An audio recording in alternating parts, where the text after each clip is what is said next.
Okay, this is lecture number 3 in Apologetics 2. What I wanted to do was give an overview of the history of apologetics. Now, we've only got 8 guys that we're going to cover in the history of apologetics, at least what I would call 8 good guys, defenders of the faith. And then, although some of the good guys, some of their arguments backfired, and then we're going to talk about some philosophers who attacked traditional apologetics, and I'm only going to bring up 5 there. Now, obviously, there's more than 8 defenders of the faith throughout church history, and there's more than 5 guys who attacked traditional apologetics throughout history. So what I'm doing, I just picked big-name people whose thought had something big to contribute to traditional apologetics, either pro or con. Okay? And but I want to accomplish 2 things by going over these. Don't come out of these classes thinking you're going to be an expert on Augustine or Aquinas. But what I want to accomplish is, number 1, show that what we're doing is not new. Norman Geisler, and he'd be the first to admit it, is not the first guy to come up with this stuff. In fact, Geisler's written an excellent book on Thomas Aquinas and openly admits that much of his argumentation comes from Aquinas. And he's also edited a work on Augustine that's out of print. It's not new. This has been done throughout the history of the church. Now, we showed that the apostles defended the faith. But we're going to see that throughout church history, the same was done by many other great saints throughout the history of the church. So that's number 1. I want us to know that what we're doing is not something new. This has been done throughout the history of the church. And number 2, I just want us to see some of the main aspects of this course, some of the main arguments that we're going to be using.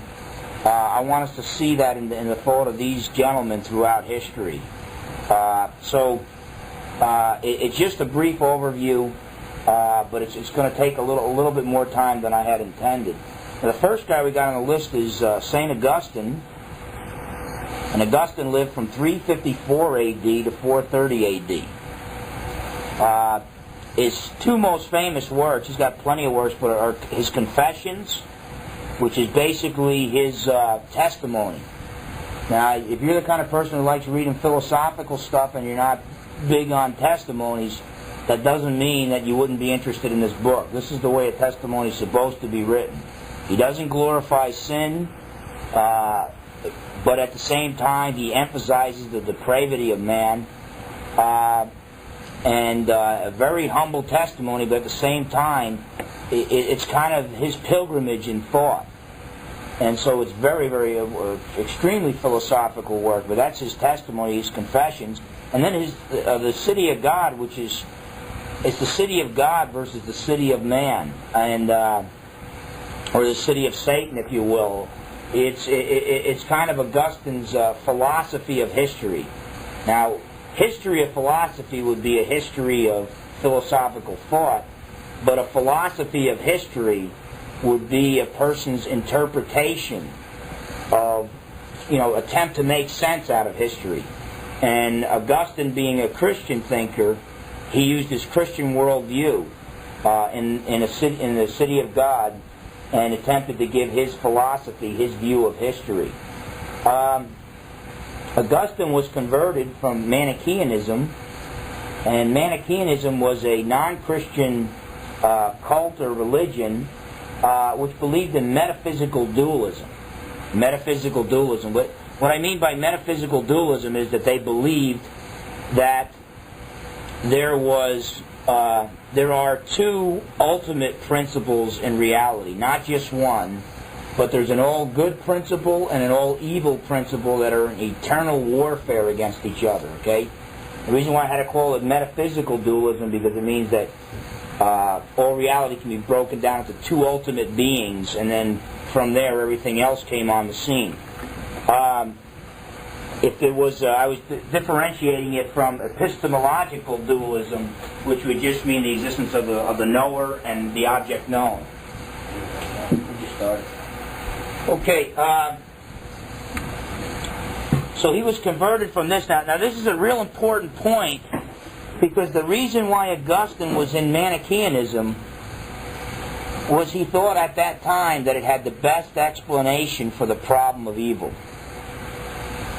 The conversion of Augustine to Christianity is basically one of the greatest thinkers who ever lived trying to solve the problem of evil. And for a while he thought that the Manichaean heresy had the answer, that since evil exists there must be an all-good ultimate principle and an all-evil ultimate principle. Break it down in layman terms, two gods, an all-good God and an all-evil God, in eternal battle against each other. And he thought that solved the problem, but then he came up with some questions of his own, and he went to one of the Manichaean leaders, and the guy couldn't answer. The guy spoke real well, but then couldn't answer his questions, and he started to realize that the answer to the problem of evil really wasn't there. And he got into Neoplatonic thought, which was basically the views of Plato, where they had gotten to by that time. He's living about 600 or 700 years after Plato. And eventually, under the preaching of Ambrose, he eventually found that Christianity had the answer to the problem of evil, and he eventually became a Christian. His mother Monica was constantly in prayer for him. He had lived an immoral lifestyle before he was saved. But the key again, though, is the conversion of Augustine was the fact that he was looking around for the true philosophy, and he found in Christianity the true worldview of life, and the only system of thought that adequately answered the problem of evil. Now, when we mention arguments and some of the thought of these guys, all I want to do is whet your appetite with their thought. I do not want to go in depth dealing with the problem of evil. We're going to spend more time on that later on in our lectures. Even then, we're not going to spend as much time as I would like. But the fact of the matter is, right here, we're just going to touch on it. He basically, one of the problems he had was, how could evil come into existence? If there's just an all-good, all-powerful God, and He created everything, how can evil exist? If everything God created was good, how could evil exist? And what he realized was that evil is a privation. Everything that God created is good, yet evil exists. Evil is a perversion of the good which God created. It's an abuse of human and angelic free will. So it's a privation. It's a perversion or a corruption of the good that should be there. Okay? So basically, evil exists much like rust exists in a car. Nobody made the rust, but a corruption of that metal, the rust, comes into play. And so evil exists as a privation or a perversion or a lack of a good that should be there. The absence of sight in a rock is not evil, because rocks were never intended to have the perfection of sight. But when a human being who has eyes cannot see, or cannot see because they've lost their eyes, that is an evil. Now, it's not saying that person is evil, but it's saying that in God's perfect creation, that person was created to see, and that person would see. But because of the fall of Adam and Eve in the Garden of Eden, and the results, hence come evil and human suffering, and because of that we have people who are created to see that cannot see. So it's not just a lack. A rock lacks sight, but the fact that a rock can't see is not a privation, because it's not a lack of something that's supposed to be there. So privation is a lack of something that's supposed to be there. Okay? And so Augustine argued that evil is a privation, and it's caused by the abuse of human and angelic free will. God gave us the freedom to say yes to God, to obey His will, or to rebel against Him and to disobey His will. And by disobeying God's will, the consequences of that, a man reaps what he sows, and we bring evil and human suffering into existence, basically as a perversion, a corruption of God's good creation. But then Augustine would still argue that God allowed man to make that free choice in the garden. He allowed evil for the purpose of a greater good. And We don't have time to argue exactly what that greater good might be and that type of thing at this point. We'll take a look at that later on in this course.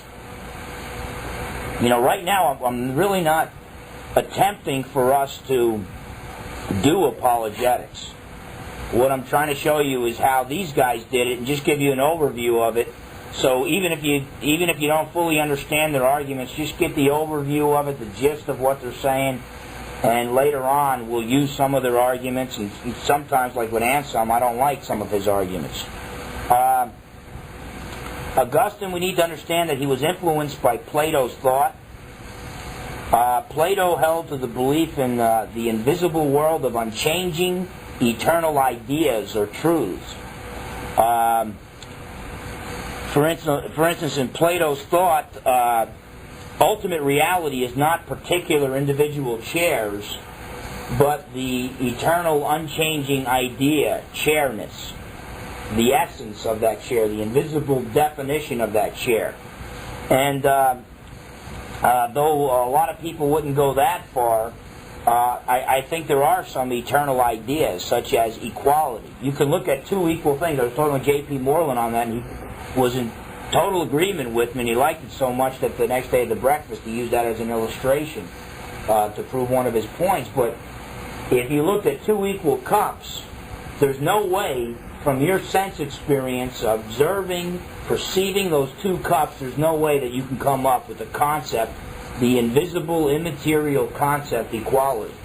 In other words, our minds went into that observation with the concept of equality already there.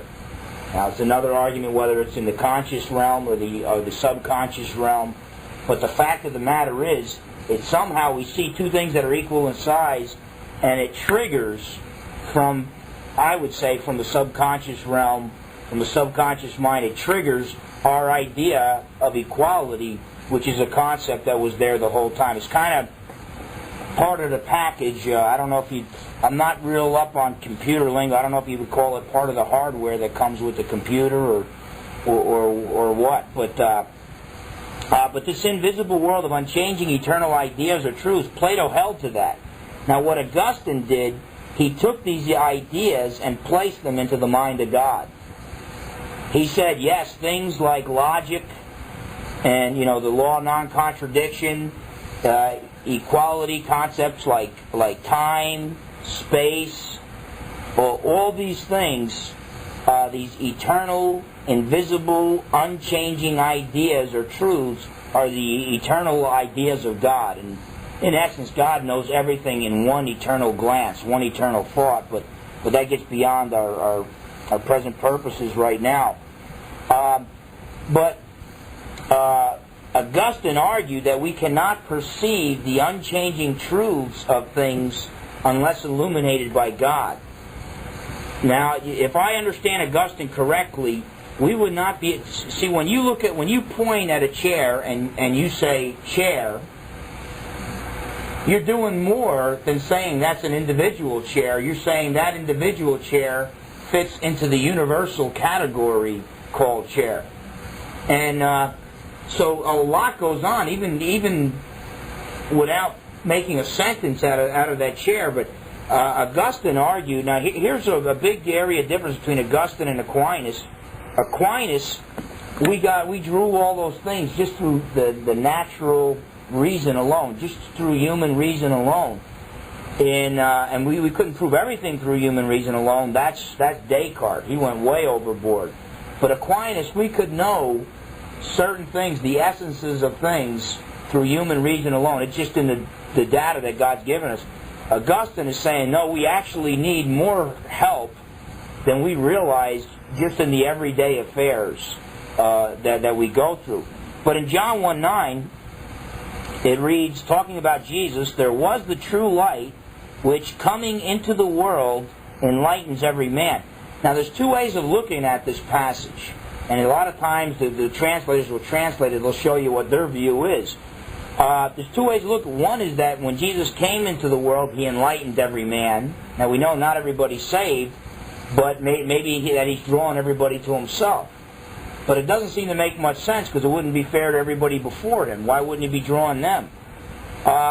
But a lot of people like Gordon Clark have translated this verse, and Augustine seemed to as well, that the true light which enlightens every man, Jesus in his pre-incarnate state, he came into the world. So in other words, just for man to perceive a sense object and just to have a sense experience, to look at this desk and say that is a desk, Augustine would say God has to turn the light on. And by the way, if that is true, we're going to see later on that it would answer Immanuel Kant's dilemma, where he would argue man can know reality as it appears to him. We can know reality as it appears to us, but not reality as it is. Augustine would argue, yeah, humanly speaking, we can never know the external world as it is. However, once you accept the God of the Bible, the Lord Jesus Christ enlightens every man. And so somehow, some way, we have direct contact and direct knowledge of that desk, that physical object, yet we can't explain how we know it. Through human reason alone, we always end up in Immanuel Kant's dilemma. Augustine would say that gap is bridged by the fact that the Lord Jesus Christ turns the light on inside. And by the way, the more I read presuppositionalists, the more I see that their human reason alone, starting from a blank slate, which is what Aquinas argued, it's pretty hard to make a case that you can know anything without an intelligent designer who designed the world in such a way and your mind in such a way that you can relate to and actually know objects external to your mind. Now, Augustine used his Platonic thought as an argument for God's existence, and I want to cover it here because we're not going to cover it later on when we go over arguments for God's existence. But just take a look at his thought, how his thought. We're going to see with Aquinas. Aquinas' thought was saturated with Aristotelian thought, Aristotle, whereas Augustine, it was Platonic thought. It was Plato's thought. Anybody ever see the pictures of two philosophers, Greek philosophers, walking around, and one's pointing up and the other one's pointing down? Well, what it is Plato is the one who's pointing up. The invisible world of ideas. That's where he starts his argumentation, and that is ultimate reality. Whereas Aristotle, who does not deny universals, but sees the universals, the essences, as kind of existing in the objects themselves, he points down to the earth and says, no, we've got to start with the world of particulars and argue inductively to the universals rather than starting with the universals and arguing deductively down. So that's the big debate between the two. Well, Augustine started with Plato pointing up, and Aquinas started with Aristotle pointing down, but they both ended up arguing, using those systems to argue for the truth of Christianity, and had much more agreement than disagreement, but they did have a different philosophical system. So although their theology was very close, their philosophical starting points were very different. But Augustine argued that we have unchanging, eternal ideas in our minds. Such as, the law of non-contradiction. A cannot equal non-A. Okay? We have eternal ideas in our mind. Unchanging ideas. But then Augustine argued, but our minds are not the adequate cause for these unchanging, eternal ideas. You see, our minds are changing. We change our minds a lot. Sometimes we add 3 plus 2 and come up with 6. And our minds are limited by time. So Augustine argued that only an unchanging, eternal mind, i.e. God, is the adequate cause of the unchanging, eternal ideas. Now let me say this. This argument is very contested. There are a lot of non-Christian scholars, and even Christian scholars will argue that it doesn't hold. But when you really get down to it, there does seem to be universal, eternal, unchanging truths that are above our minds and judge the ideas that we come up with. And it's kind of like the moral argument. There's moral values above all men. There has to be a moral lawgiver above all men.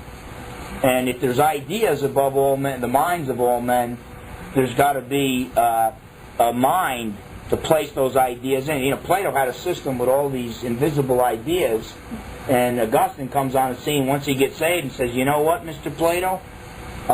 Ideas don't make any sense unless they're generated by a mind. And an eternal mind, they would be the eternal, unchanging ideas. Now, during Augustine's time, there were a lot of skeptics, much like today.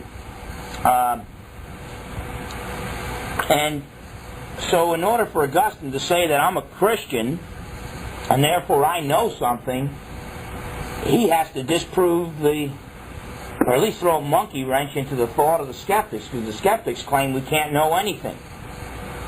So he refuted skepticism in two ways. He said, number one, it's rationally inconsistent. It's rationally or logically inconsistent. And number two, skepticism cannot be consistently lived. You can talk like a skeptic, but you can't practice what you preach. So number one, in Augustine's refutation of skepticism, it is rationally inconsistent. Skeptics claim to suspend judgment on all things. That's what a skeptic is. He's claiming that man cannot know. However, Augustine argued that skeptics do not suspend judgment on their skepticism. They choose to accept their skepticism and not pass judgment on that. So you can't be skeptical about everything. So they claim to know that man cannot know, which is a contradiction. So it's rationally inconsistent. That's number one. And number two, it cannot be consistently lived. Even skeptics do not suspend judgment when it comes to eating. If they're going to suspend judgment on everything, then they should suspend judgment. You know, if John was a skeptic, he would say that what is that, McDonald's or Burger King? Burger. Burger King. Okay, good man. It's healthy for you. They broil their burgers. But if John was a skeptic and a consistent one, he would starve to death because he would suspend judgment on determining whether or not that food is poison. But you can use an inductive argument and say millions of people have eaten at Burger King, and if you went to McDonald's, you know the exact number. Those boys would be correct. But he would say, well, you know, millions of people have eaten burgers there, and I haven't heard anybody being poisoned yet. Why should they poison me? And then we read about the obituary the next day. No, but a skeptic also will not suspend judgment when it comes to protecting oneself. If somebody's, Geisler gives the illustration, if a man's on the train tracks and hears the whistles of the train, even if he's a philosophical skeptic, he gets off the tracks. Okay? Augustine did some really good work right in his Confessions on time and eternity. The question came up, was there time before time began? Is time eternal? You see, if time was eternal, you would run into a form of Zeno's paradox, the Greek philosopher that predated Augustine by about 600, 700, 800 years. Zeno's paradox, when you apply it to time, if time is eternal and there never was a first moment, then you would have never reached the moment of creation, because in order to reach the moment of creation, you would have to traverse an actual infinite number of moments. But no matter how many moments you traversed, you would still have an infinite number more to traverse. So you never reach the moment of creation, you could never reach the moment now.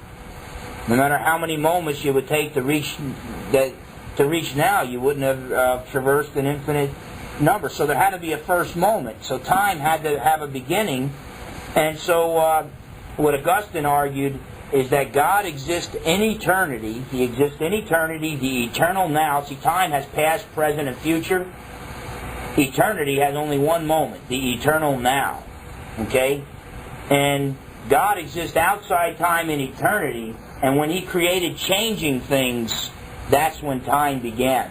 In fact, time, rightly understood, J.P. Moreland straightened me out on this, time rightly understood is not even our measurements of change. Time is actually change itself. Okay? But God exists outside of time and eternity. Now, by the way, there's a lot of guys that are denying that. Tom Morris out of Notre Dame, Ronald Nash, Douglas Grotice out of Denver Seminary.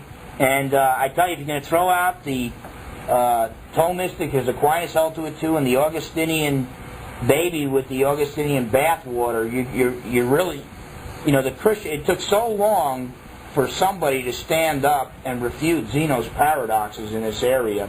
And now what Christian thinkers are doing, because we're throwing Augustine and Aquinas out the window on this point, we're bringing back Zeno's paradox. And I don't understand, by the way, how God can exist outside time and act in it.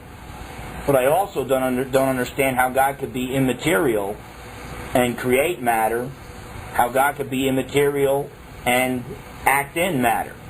But He can. So those are mysteries. But if you put God in time and say time is eternal, there's an infinite number of moments in time, then you've got a contradiction. And Zeno's paradox wins out. Also, getting almost a little bit off the subject, although this does come into conversation a lot, and the presuppositionalists, who are usually 5-point Calvinists, will bring these things up. In divine sovereignty and human free will, Augustine took what we know of today as the Calvinistic position. The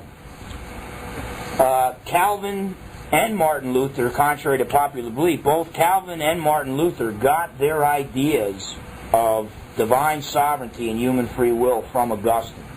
They did not, a lot of people think, they went back to the Bible. No, they went to Augustine's interpretation of it.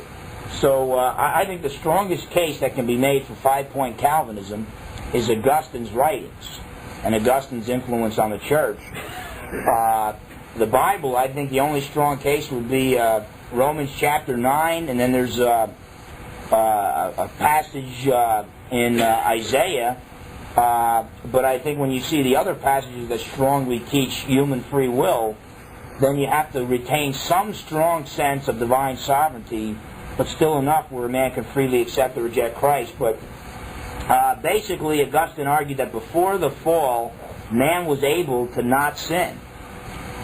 But that after the fall, once man did sin, he was at that point not able to not sin.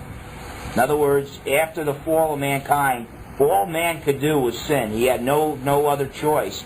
He could choose whether he's going to do a real bad sin, or something really rotten like Hitler, or something less rotten, but all he could do was sin. So, you can give $1 million to the poor and you're still sinning if you're not saved.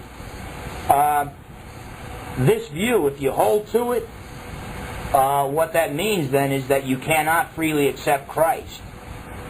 God has to regenerate you totally against your will, and when He regenerates you, you receive a new nature, and then from that nature you freely choose to accept Christ. After conversion, Augustine argued that once again man is able to not sin. Paul would say we're no longer slaves to sin, now we're slaves to righteousness.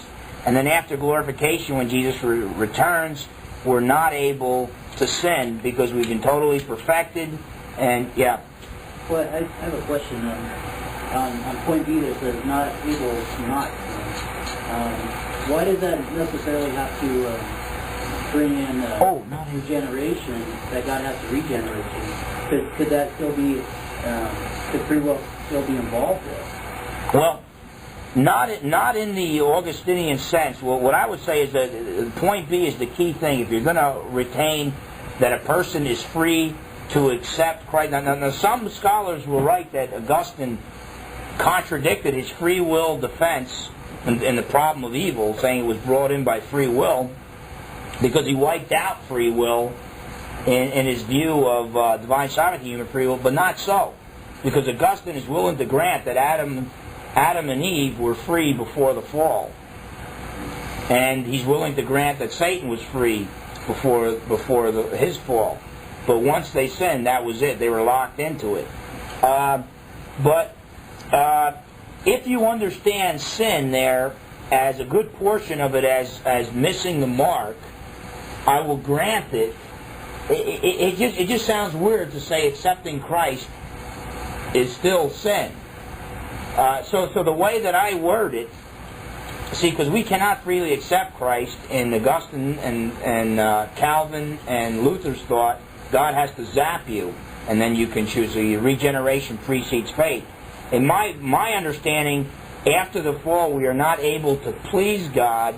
We're not able to earn His favor. But that does not rule out the possibility of us accepting His grace, which is unearned. I think when an unsaved man gives $1 million to the poor, it's a good thing that he did. But it's not something that God will accept. God only accepts perfection. The only one that He's pleased with is His beloved Son, who when He came out of the water, He said, "This is my beloved Son, in whom I am well pleased." And so Paul could say in Romans 8, verse 8, that it is impossible to please God in the flesh. Jesus Christ said, "Apart from me, you can do nothing." But we do not earn God's favor by accepting Christ. But once we accept Christ, He indwells us with the Holy Spirit, who then regenerates us and works through us and empowers us to do works that God can accept, and then will reward in the hereafter. But that's all I want to mention on Augustine. Now, if we move to Anselm, Augustine, I'm trying to give an overview of his whole thought, his entire thought, which is obviously it's going to be tremendously lacking. And I'm going to try to do that with Aquinas, and I was really helped there with Aquinas because guys that wrote such a dynamite book on him.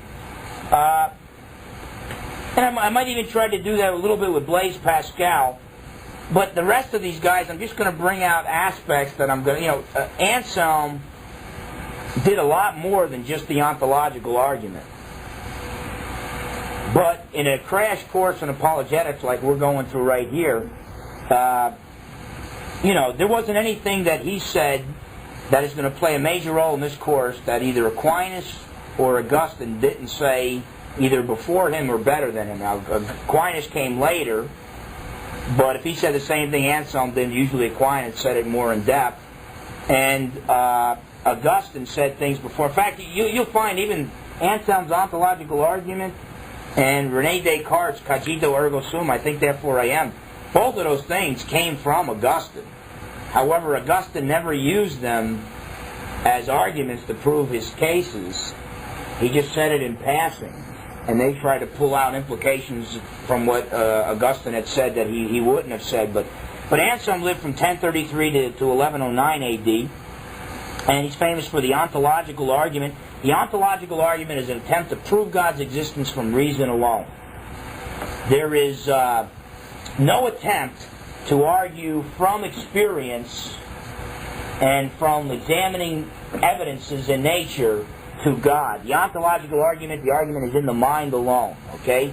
So keep that in mind. Two types of ontological argument that he gave. Now, he thought he was giving one type, but later scholars saw in it two different types, and some think one is fallacious, some think the other is fallacious, and others think they're both fallacious, and I don't know whether I'm coming or going on these arguments, so I just don't use them.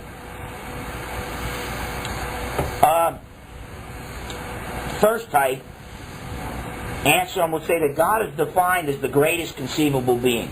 Even if you're an atheist, you should be willing to agree on that definition. God is the greatest conceivable being. The greatest being that you could think of, whether He exists or not. But then Anselm will say the implication of that, though, is that God must exist. For if He did not exist, we could conceive of a greater being. A being with the same attributes that God has, but then also exists. But then that being would be the greatest conceivable being, so that being would be God, therefore God must exist. Okay? Now Immanuel Kant, he critiqued this. He said that existence is not a predicate.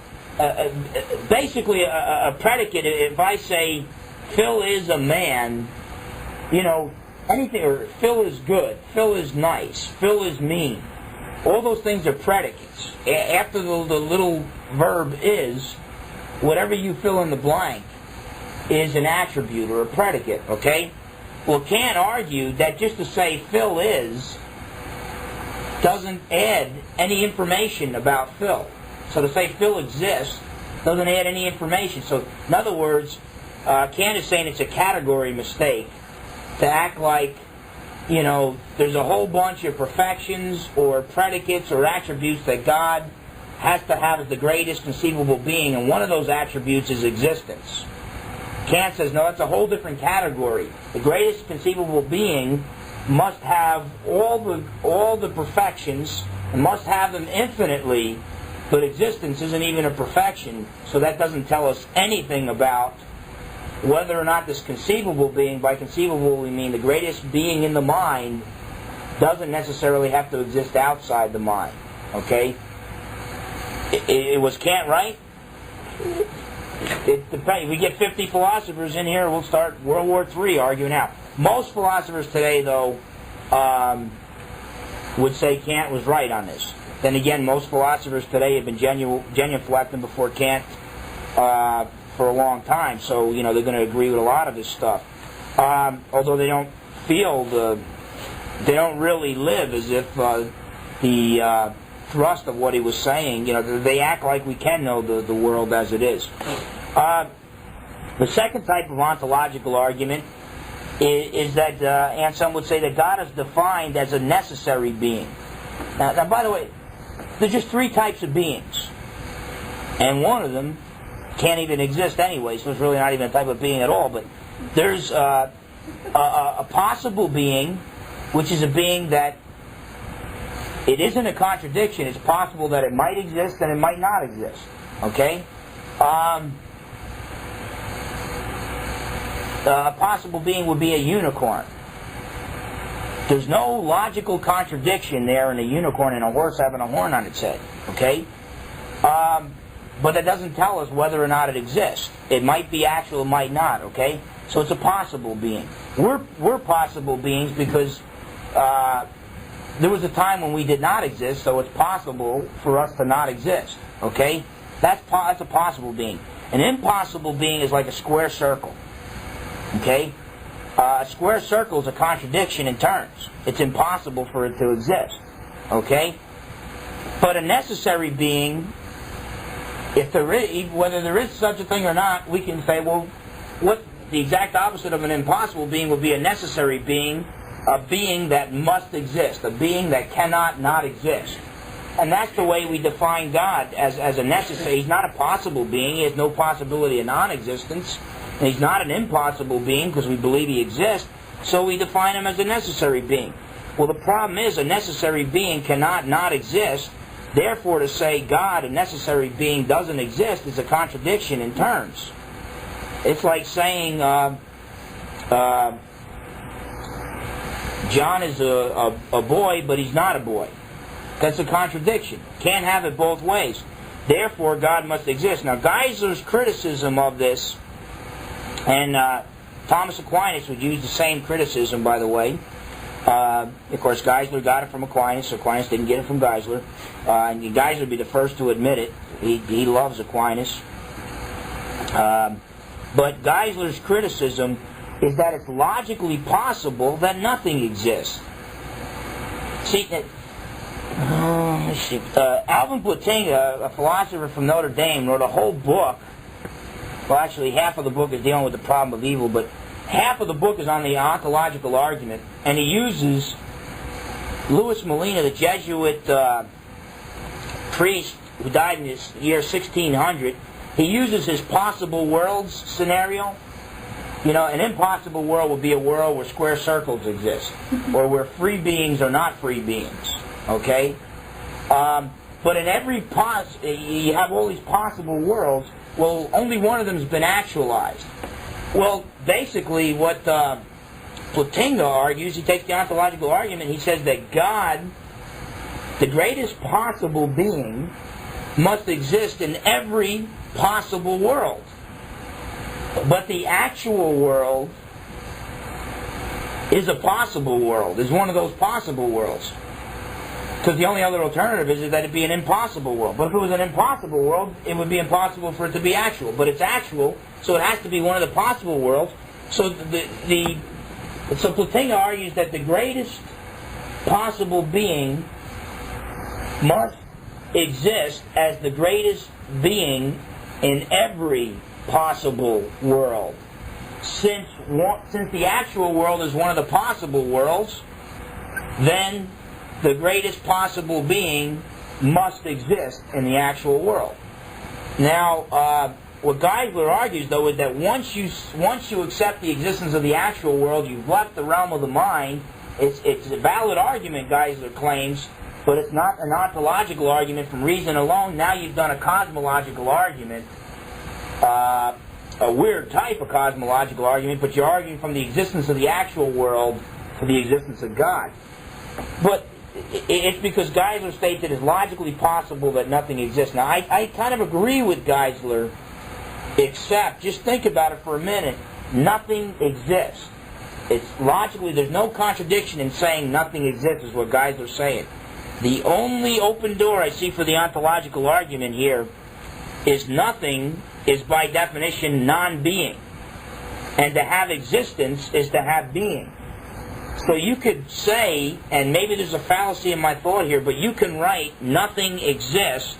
You can write that down as non-being is being, which is a classical way to write out the law of non-contradiction, which means it's a contradiction, which means something must exist, which means, again, you wouldn't even have to leave the mind, and you could prove God's existence through the ontological argument. Now, there might be a fallacy in my thought there, and it might fall back into the Kantian criticism.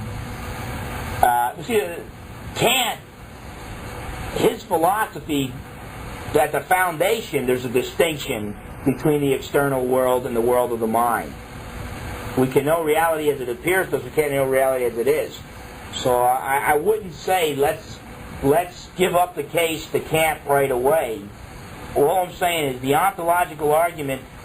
By the way, William Lane Craig, he lets you know that, hey, I respect this argument, and many philosophers today respect it. He won't use it. He's like me. He won't use it. But if Craig's not smart enough to refute it and is going to suspend judgment on it, then I don't know why Phil Fernandez would just slam it down. But Geisler's done some great work. But again, he's coming from the Aquinas type of view, and Aquinas and Kant are worlds apart here. There's almost nothing in common there at their starting points. But anyway, that's Anselm, two types of ontological argument. Thomas Aquinas lived from 1225 AD to 1274 AD. His work is really misunderstood. I'm really glad that Geisler wrote that work on Thomas Aquinas. If you get a chance to pick it up, it's just a fantastic work. And Thomas Aquinas, an evangelical appraisal, and then he's got it subtitled,